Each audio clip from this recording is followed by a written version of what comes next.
Assalamualaikum warahmatullahi wabarakatuh. Salam sejahtera bagi kita semua. Puji dan syukur marilah kita ucapkan atas kehadirat Allah Subhanahu wa taala yang mana hingga saat ini kita masih diberikan nikmat kesehatan dan nikmat kesempatan sehingga kita dapat berkumpul di seminar proposal online ini. Salawat beriringkan salam, marilah kita hadiahkan kepada Nabi besar kita, yakni Nabi Muhammad Sallallahu Alaihi Wasallam dengan mengucapkan Allahumma sholli ala Muhammad wa ala ali Muhammad. Semoga kelak kita mendapatkan syafaat dari beliau di yaumil akhir nantinya. Amin, amin ya robbal alamin. Yang saya hormati Ibu Mary Siska STMT selaku dosen pembimbing mata kuliah metodologi penelitian, dan yang saya sayangi teman-teman seperjuangan. Perkenalkan, nama saya Okti Wardani, mahasiswa jurusan Teknik Industri angkatan 2018 UIN Suskaryau.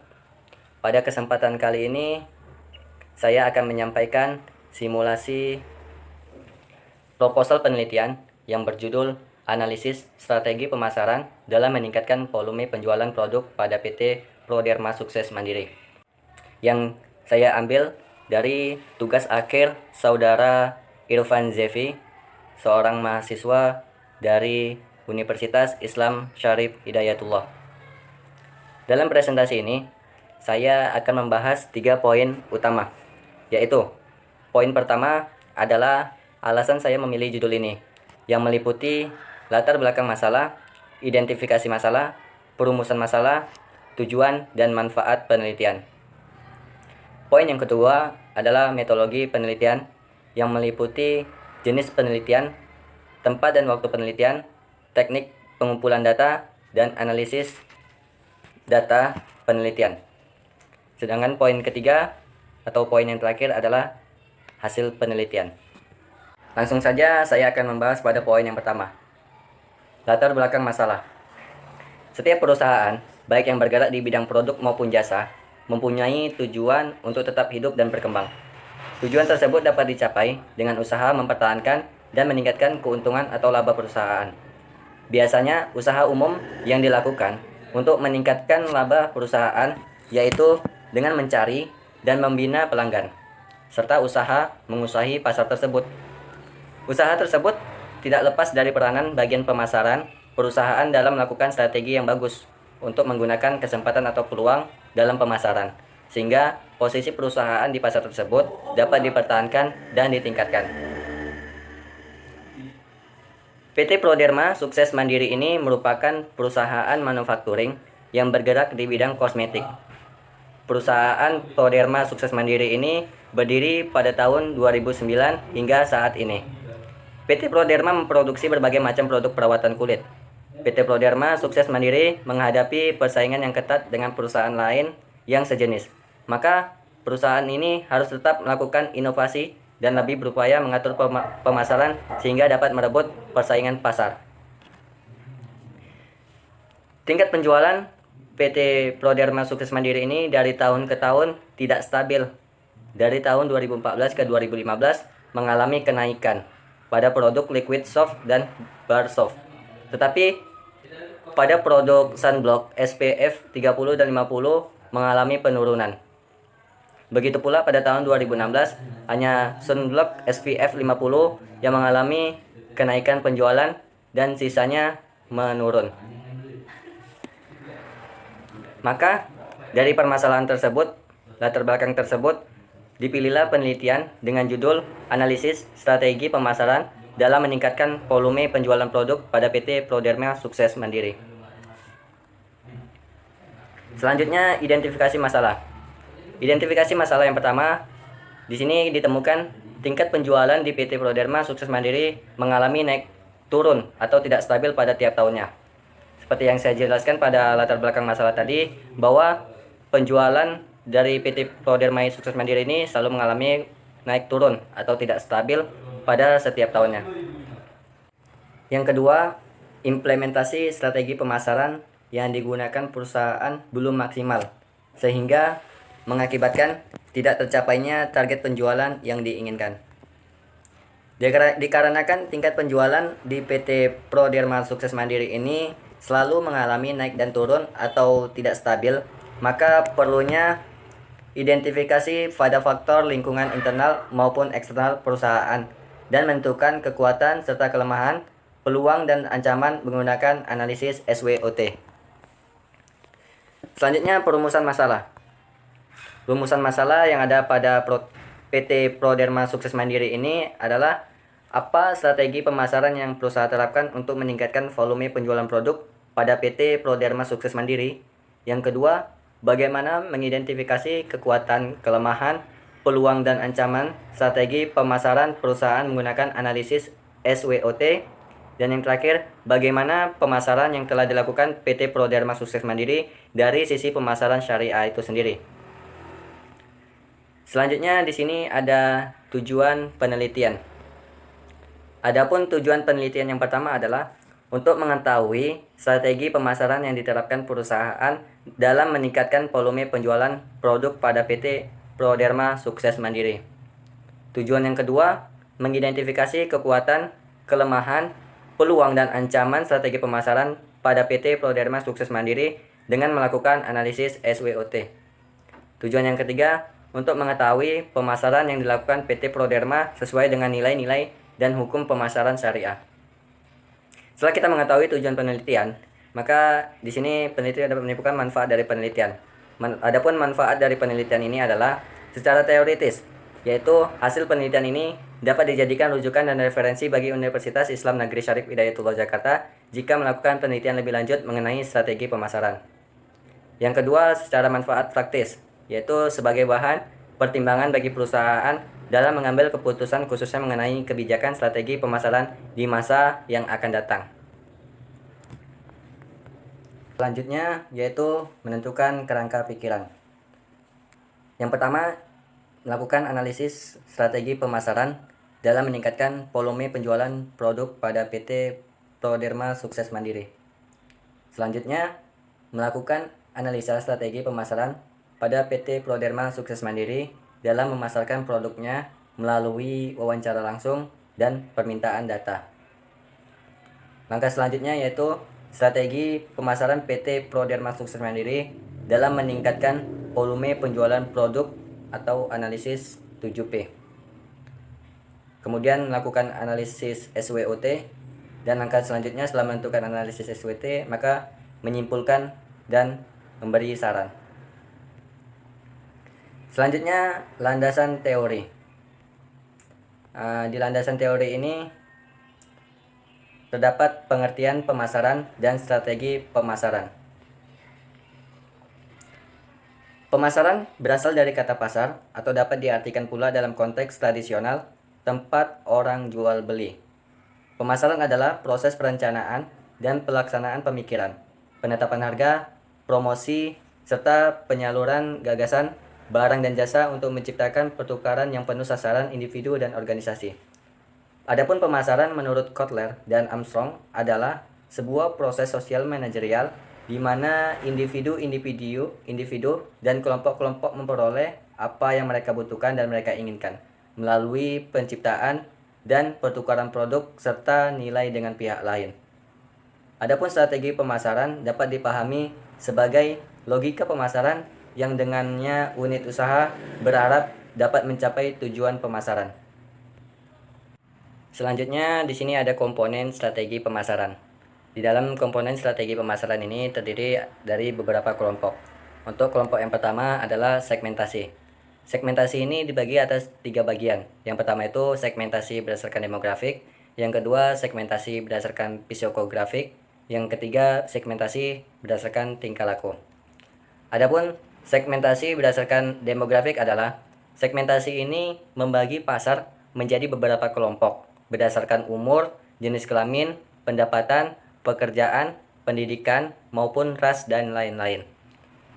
Untuk segmentasi psikografik, segmentasi ini membagi pembeli kelompok yang berbeda-beda berdasarkan pada karakteristik kelas sosial, gaya hidup, atau kepribadian masing-masing.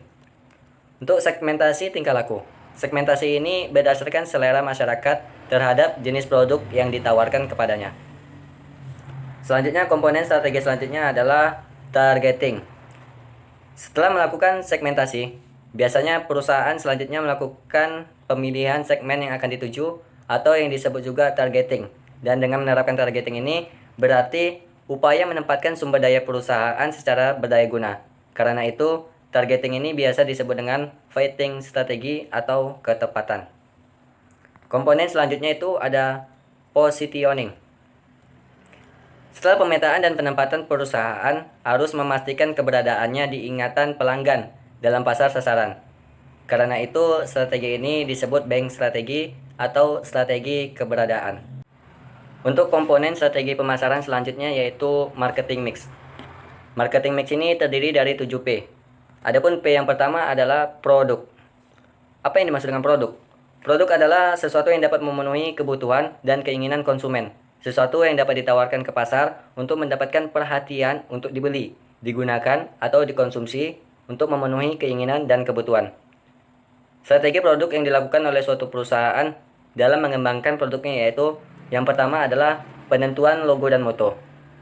Yang kedua, menciptakan merek. Yang ketiga, menciptakan kemasan. Dan yang keempat adalah keputusan label. Untuk P yang kedua yaitu adalah price atau harga. Harga adalah jumlah yang dibutuhkan untuk mendapatkan sejumlah kombinasi dari barang beserta pelayanannya. Penentuan harga sangat penting untuk diperhatikan, mengingat harga merupakan salah satu penyebab laku tidaknya produk dan jasa yang ditawarkan. Salah dalam menentukan harga akan berakibat fatal terhadap produk yang ditawarkan dan dapat berakibat tidak lakunya produk tersebut di pasar. Selanjutnya, untuk P yang ketiga yaitu adalah promosi. Promosi merupakan kegiatan untuk mempengaruhi konsumen agar mereka mengetahui dan mengenal produk yang ditawarkan oleh perusahaan kepada mereka. Kemudian, mereka tertarik dan ingin membeli barang yang telah ditawarkan dari perusahaan tersebut. Adapun P yang keempat yaitu place. Place ini merupakan tempat. Tempat adalah kegiatan perusahaan yang membuat produk tersedia bagi sasaran.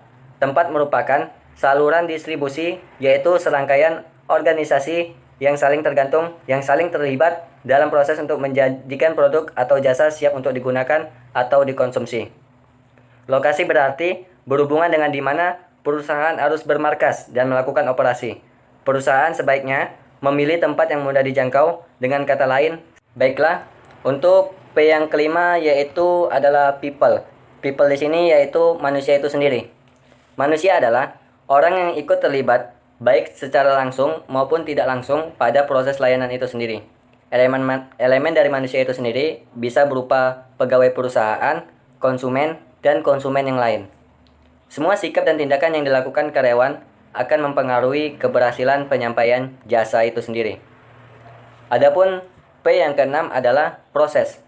Proses adalah aliran aktivitas atau alur kerja suatu produk atau jasa. Proses dalam jasa merupakan faktor utama dalam bauran pemasaran. Jasa seperti pelanggan dan jasa akan senang merasakan sistem penyerahan jasa sebagai bagian jasa itu sendiri. Adapun P yang ketujuh yaitu physical evidences atau sarana fisik. Hal nyata yang mempengaruhi keputusan konsumen untuk membeli dan menggunakan produk atau jasa yang ditawarkan. Contohnya, situasi dan kondisi, lingkungan, bangunan, geografi, dekorasi ruangan, cahaya yang terpancar, suara dan aroma, cuaca yang dijadikan suatu objek stimuli. Setelah marketing mix, komponen strategi pemasaran selanjutnya yaitu strategi pemasaran syariah. Apa yang dimaksud dengan strategi pemasaran syariah? Pemasaran syariah adalah sebuah disiplin bisnis strategi yang mengarahkan proses penciptaan, penawaran, dan perubahan dari satu inisiator kepada stakeholdernya yang dalam keseluruhan prosesnya sesuai dengan akad dan prinsip-prinsip muamalah dalam Islam. Menurut Hermawan Kartajaya dan Muhammad Syakir Sula, marketing strategi pemasaran syariah mempunyai 3 paradigma.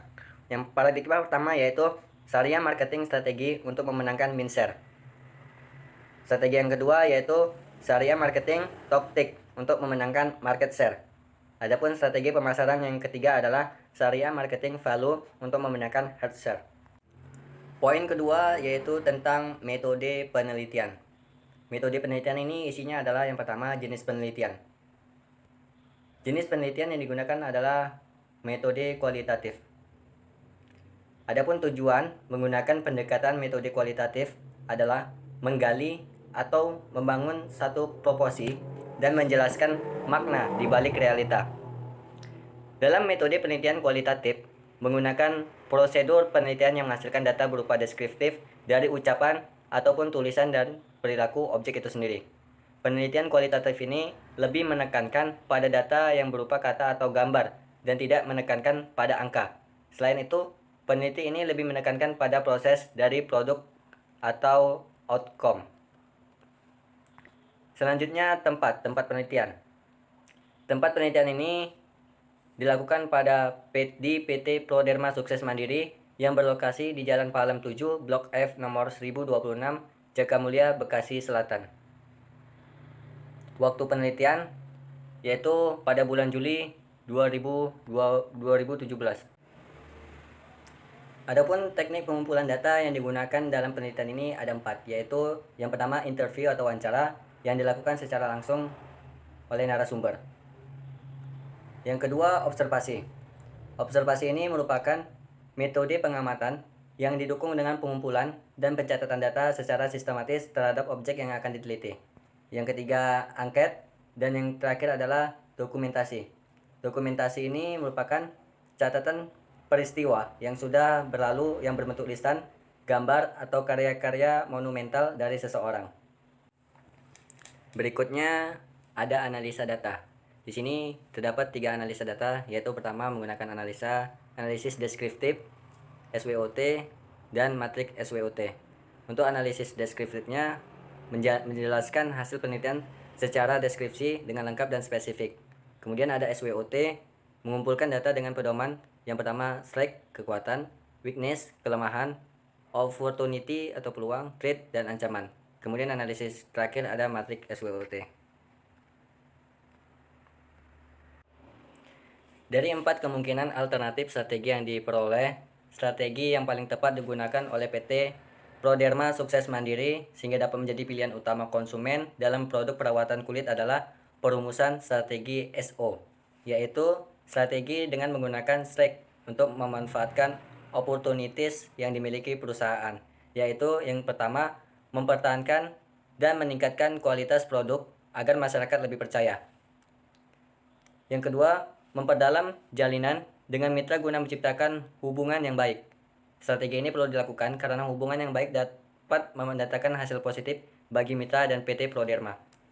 Selanjutnya, PT Proderma membuat promosi yang menarik untuk meningkatkan kesadaran masyarakat Indonesia akan pentingnya menjaga kesehatan kulit. Promosi yang menarik dari PT Proderma dapat mengedukasi kesadaran masyarakat. Kesadaran masyarakat akan pentingnya menjaga kesehatan kulit diharapkan dapat meningkatkan volume penjualan PT Proderma. Selanjutnya, kesimpulan. Kesimpulan yang saya ambil adalah peneliti ini merupakan penelitian yang membahas tentang strategi pemasaran dan bagaimana penerapannya pada PT Proderma Sukses Mandiri dalam meningkatkan volume penjualan. Yang kedua, pokok bahasan pada penelitian ini adalah strategi pemasaran dan baurannya serta strategi pemasaran Islam. Yang ketiga, jenis penelitian ini adalah kualitatif karena sifatnya menganalisa secara deskriptif dan penerapan strategi pemasaran yang dilakukan oleh PT Proderma Sukses Mandiri. Yang keempat adalah penelitian ini menggunakan analisis SWOT dalam menganalisis datanya. Selanjutnya saran. Saran yang adalah untuk meningkatkan pengembangan PT Proderma Sukses Mandiri, terus meningkatkan kualitas produk guna menarik kepercayaan agar terus digunakan oleh konsumen dan membuat diferensiasi produk. Dengan pengembangan produk baru akan menimbulkan ketertarikan konsumen pada inovasi produk tersebut. Terus meningkatkan kegiatan promosi semenarik mungkin, dari promosi harga maupun membuat iklan guna membuat konsumen tertarik pada produk perusahaan yang akan meningkatkan volume penjualan. Yang kedua adalah peneliti menyadari masih banyak kekurangan dalam penulisan. Maka diharapkan untuk peneliti selanjutnya dapat melakukan penelitian ini dengan mengukur dari segi aspek yang berbeda dan metodologi yang berbeda pula. Ini daftar referensi yang digunakan oleh peneliti. Demikianlah presentasi simulasi seminar proposal yang saya lakukan. Kurang dan lebihnya saya mohon maaf. Saya akhiri. Assalamualaikum warahmatullahi wabarakatuh. Presentasi simulasi seminar proposal yang saya lakukan, kurang dan lebihnya saya mohon maaf. Saya akhiri. Assalamualaikum warahmatullahi wabarakatuh.